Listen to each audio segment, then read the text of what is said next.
அந்த நிலம் வந்து மகாராஷ்டிரா இருக்கிற ஒடுக்கப்பட்ட மக்கள், மகர் சமூகத்துடைய மக்களுக்காக ஒதுக்கப்பட்ட நிலம். பொதுவா வந்து நில உச்சவரம்பு சட்டத்துல நிலத்தை எடுத்து ஒடுக்கப்பட்ட மக்களுக்கோ பழங்குடி மக்களுக்கோ கொடுத்தாங்கன்னா அந்த நிலத்தை அவர்கள் தான் பயன்படுத்தணுமே தவிர வேற யாருக்கும் விற்க முடியாது. விற்பனைக்கு தடை என்பது ஒரு சட்டத்தில் இருக்கிற ஒரு பிரச்சனை. ஆனா மகாராஷ்டிரால மகர் மக்களுக்கு கொடுக்கப்பட்ட அந்த 40 ஏக்கர் நிலத்தை ஒன்றிய அரசாங்கத்துடைய ஆசீர்வாதத்தோடு 1840 கோடி ரூபாய் மதிப்பு இருக்கிற நிலத்தை வெறும் 300 கோடி ரூபாய்க்கு வாங்கியிருக்காங்க. இது ஒரு பிரம்மாண்டமான இமாலய ஊழல். பாஜகவுடைய ஆதரவோட அங்க இருக்கிற துணை முதல்வர் அஜித் பவாருடைய குடும்பம் செய்திருக்கிற மிகப்பெரிய ஊழல். இந்த ஊழல் எப்படி நடந்திருக்கு?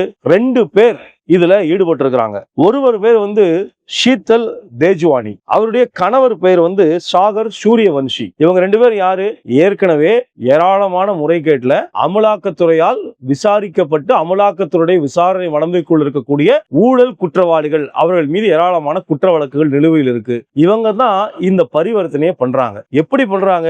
272 போலி பத்திரங்களை தயாரித்து இந்த 272 போலி பத்திரங்களின் மூலமாகத்தான் அஜித் பவாருடைய மகனாக இருக்கக்கூடிய பாரதி பவாருக்கு அவருடைய அமீடியா நிறுவனத்திற்கு இந்த 40 ஏக்கர் நிலத்தை 1804 கோடி ரூபாய் மதிப்பு கூடிய நிலத்தை வெறும் 300 கோடி ரூபாய்க்கு விற்கிறாங்க.